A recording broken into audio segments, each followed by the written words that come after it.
Hi everyone, it's Amy McNaughton, and I am here this afternoon with you because I wanted to talk about something that I believe we all face, whether you're an employee, an employer, whether it has to do with your personal life or your business life, any aspect of your life.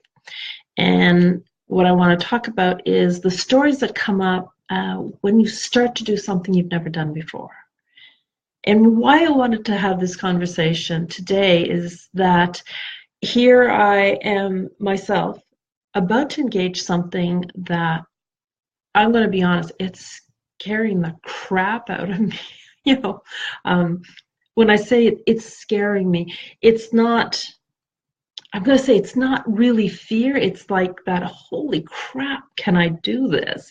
And again, not self-doubt, that curiosity, that willingness to engage and still be a little scared. Steve Farber calls this the OSM, and that is the oh shit moment. When you're about to just jump in to something you've never done before and you know you just need to do it. You don't know how it's going to turn out. However, it's that willingness to just jump in and take a breath and see how how it turns out, how it unfolds. And it doesn't mean, even for myself, even with what I'm about to do, I don't know what the outcome is going to be. And that's the part that really scares me. It's like, holy crap, right? And of course, we have Oliver on screen. Here's my little bad boy. I will put him down. He'll probably come back up. Anyhow, so jumping in to something you've never done before and allow yourself to be willing to just trust that feeling that tells you, I need to do this. I need to do this.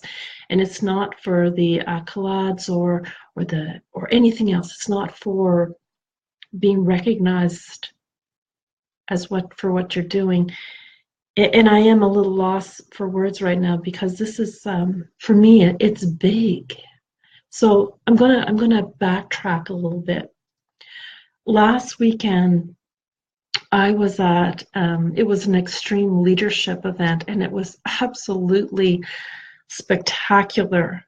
Now, if you're somewhat like me, when you hear leadership, in the past for myself, I think corporate level, I think something bigger outside of myself. And over the past few months, I've been sensing that for me, leadership is about stepping into who we are and leading our own lives so we can inspire ourselves and inspire others to engage their life in a way that's meaningful for them. So anyone who knows me knows I do not believe in coincidence. I believe that life unfolds exactly the way it needs to. That means no matter what is happening in your life, that it needs to be there in order for you to become stronger in who you are so you can step into the next thing that presents for you that's going to support you as you journey forward. And we never know what that's going to be. And for so many, we say, we have this fear of the unknown. Well, let's be honest. When we get up in the morning, that's it. We have no idea how things are going to unfold after that. You might have an intention that you get up and you go to brush your teeth, and then all of a sudden you go to turn the water on, and the water's not running. Well, guess what? That's the unknown. We don't know from moment to moment or breath to breath how things are going to unfold. So let me go back to last weekend. So the event was spectacular. I believe there were about 17 keynote speakers, very inspirational, and I was moved by all of them. However, day 2, something shifted inside of me. And again, for anyone who knows me, I'll engage whatever is there for me. I believe you have the thought, you engage it, and it's going to produce an outcome. The outcome will give you clarity as to what you need to do next. Do you need, whatever you're going to do, is it going to pull you closer to where you want to be, or is it going to pull you further away? So what happened for me was Sandra Joseph, who was the longest running Christine in Phantom of the Opera, was sharing her story. And just before she sang one song, and it's called Wishing You Were Somehow Here. And every time I've heard that song in the past for myself, I've just felt so emotional, so much moving in me. And so I was excited to hear her sing. She's a beautiful, just beautiful singer. And when she sang it, I was listening so intently, and then all of a sudden I'm like, I had tears running down my face, and they hit my chest, and it was like I didn't even realize that I was crying. So something within me was very stirred, However, just before she sang this song, what she shared was after her father had passed over, she connected to the song differently. And as I heard those words, I thought, wow, I felt for her. And it wasn't until later on that evening I recognized that I related to that song as well, because my oldest sister had passed over. And it's been, since January 2001. However, I started to look at the words and what they meant for me, and they really represent a whole bunch of different aspects of my life that I need to let go of. The final words that they repeat at the end of the song is, help me say goodbye. Help me say goodbye. And I tell you, I didn't know what any of that meant. None of it. So after she spoke, there was another keynote speaker, and then the brothers Corin came on and they sang. And what a spectacular couple of young men. Like, oh my God, just so, their story, their singing, their fun, and they're beautiful. Like the whole weekend was filled with these beautiful souls. And there's no way you could leave that event and not feel inspired and wanting more of you in your life, and to do more, to be more, and to create more in this world. So I left, and barely left the event, and everyone was dispersing, going back to their room, going out for supper with different people, and I hung back and I waited, and I stood near a pillar and I was watching Isaac speak to someone, and I thought, oh, I'll just come closer so he can see that I do want to talk with him. And the conversation was going on, and I was like, okay, well, this is important, because this is the part where, I could so easily go, yeah, no, I'm not going to wait. I'll just go to my, not important. And yet I didn't. I stepped back and I leaned against a pillar and I waited. And then I thought, well, do I need to only speak to Isaac, or could I speak to Torald? Could I speak to his brother? And I look, and he's speaking to 3 or 4 people. And I'm like, okay. So I patiently waited. And when we're waiting, that's that moment where the subconscious mind goes, yeah, you don't have to tell them what you want to tell them. That's an old story. You've held it for 48 years. Just keep it tucked away. And I was like, maybe I should. And I was like, no, I got to do this, because, I work with women, and I am always telling them to engage every thought that comes up for them, because whatever thought you have has been downloaded to you specifically, not anyone else. In this moment and in that breath, that thought has been downloaded to you. So it's yours. It's needing to be engaged by you. So if I'm encouraging women to engage in every thought and do what they need to for themselves, I'm not willing to be a hypocrite. You know, no matter how scary it is for me, I just cannot step away and pretend that I didn't have the thought. That's not who I am. So I waited a little longer, and then I thought, maybe I just need to let this go. I did have that thought. So I looked at both of them. They were still speaking to people, and I thought, okay, it's just let it go. So I started to walk down the hallway to go towards, the lobby and get upstairs. And I got so far, and there's a piano there, and I stopped and I saw there was a chair, and I put my purse on the chair.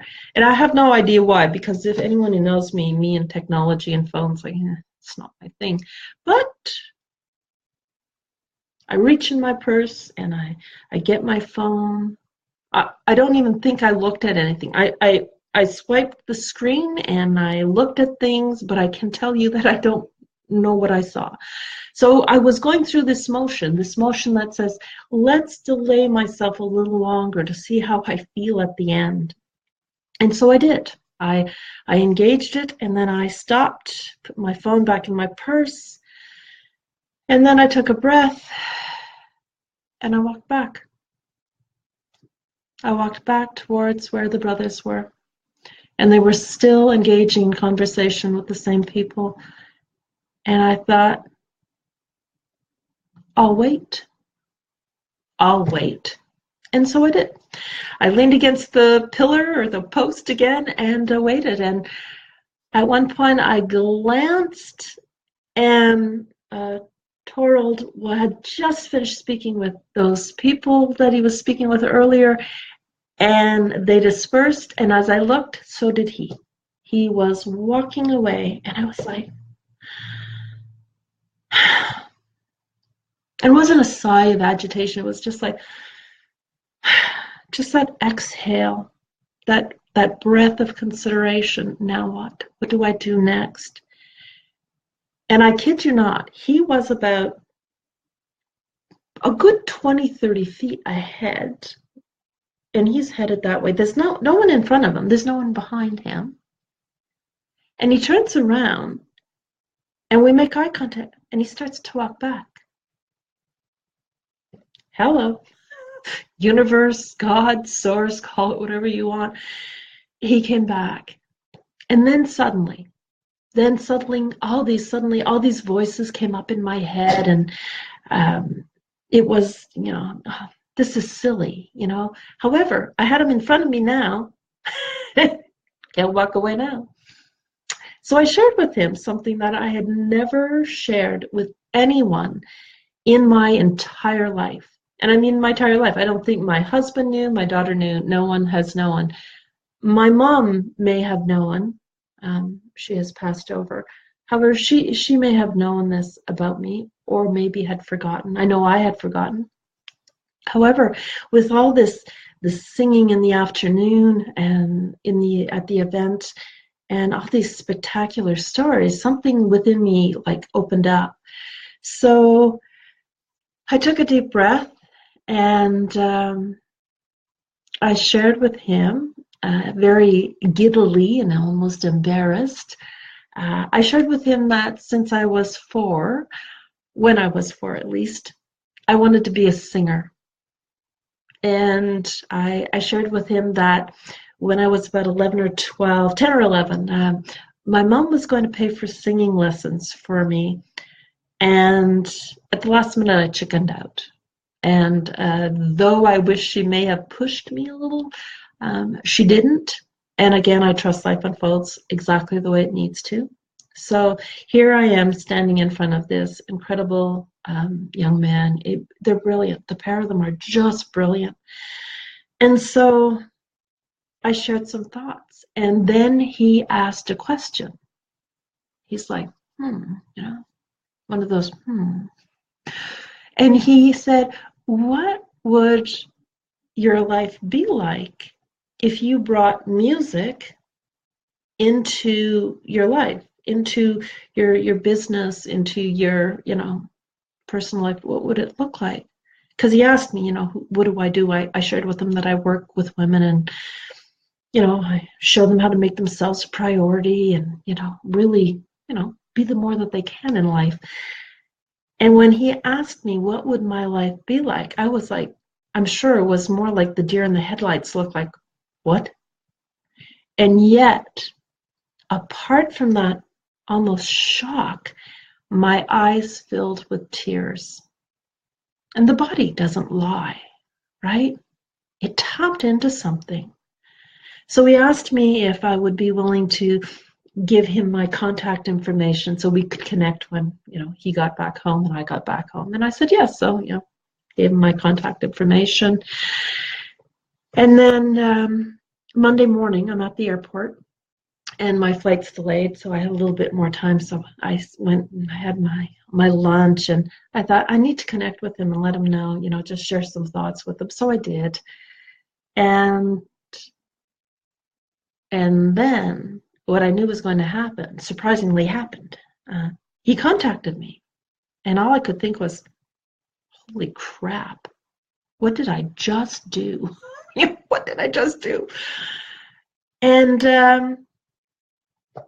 I thought, sure, let's connect. So Tuesday night, it's not even a week ago. So I've been home for about 4.5 days now. Like it feels like I've been home for weeks or maybe months actually. So we connected Tuesday night. I connected with him and his brother. And I agreed to sign up to work with them. So I'm going to be recording some songs, at least 2. I have a feeling there's more within me. So I'm going to be singing, and I've never sang publicly in my life. It's surreal. It seems so crazy. And yet I'm not willing to deny what's there for me. So they have a process, and it's called willing to suck, so I'm just going to just dive in and do it. So that's my experience of what's coming up, because I've signed a contract, and holy crap, here I go.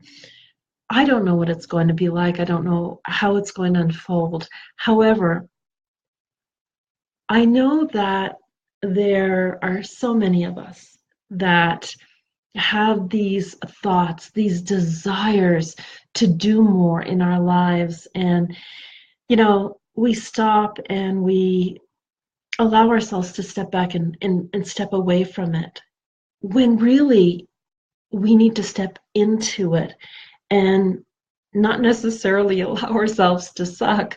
However, though I may, it's about stepping in and allowing yourself to discover and consider what can unfold in your life, because your willingness to engage in something you've never done before has been presented to you.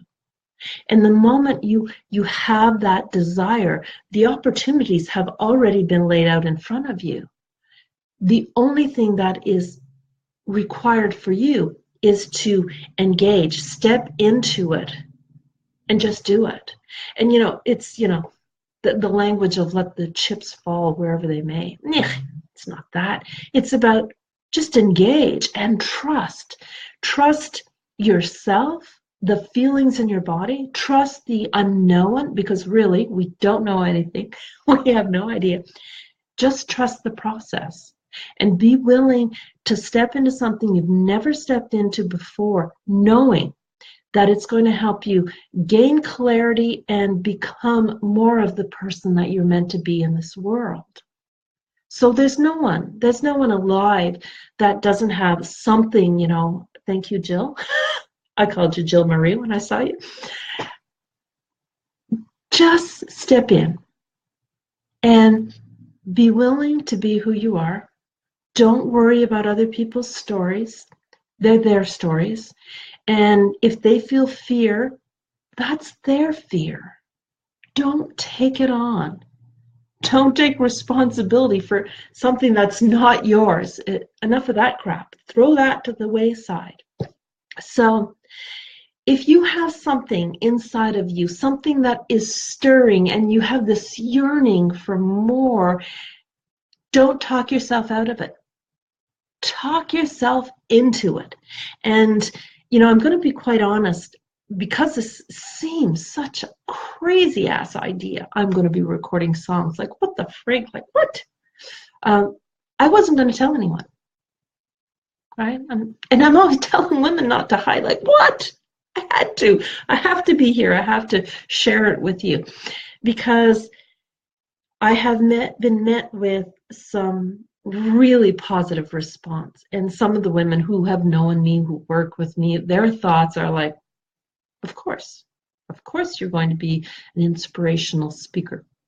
Of course you're going to record. Of course. To them, it's like they know that I just engage whatever pops up. So for them, it's like, of course. And I'm like, don't you get this? This is really scary. And they're like, doesn't matter, you can do it. And it's like, no, you don't get this, It's like, I still want to talk myself out of it. Please help me. And they're not. Go figure. I've taught them well. Anyhow, whatever thoughts that come up for you, no matter how crazy ass they are, engage them and see what unfolds. The worst is that you're going to gain clarity. And how is that a bad thing? And as for failure, personally, I don't believe in failure, because anytime you do something that doesn't work, you've just gained clarity. You know what doesn't work. You didn't know that before. So go forward. Dare to suck, as the brothers would say. From my perspective, dare to consider and allow yourself to see what unfolds in life, and know that every day is the unknown. There's no reason to fear the unknown. Engage in life, live it to the fullest, and just have fun. It's okay to be a little scared. It means you're alive. So huge hugs to you, and thank you, Jill, for being here. Yes, I love Steve's CD. Is fantastic. You know what happened? I say it's fantastic. I was there listening to at the event. I was so like into the moment. I didn't even get a CD, so I need to get one. So huge hugs to you for being here, and just engage whatever comes up for you, and don't talk yourself out of it. It's absolutely anything is possible for you in your life, and you won't know that until you just jump in and see what comes up. Hi, Nancy. Huge hugs to all of you. I hope you have an absolutely fantastic rest of the day, and dare to be brave, courageous, and a little scared. Huge hugs.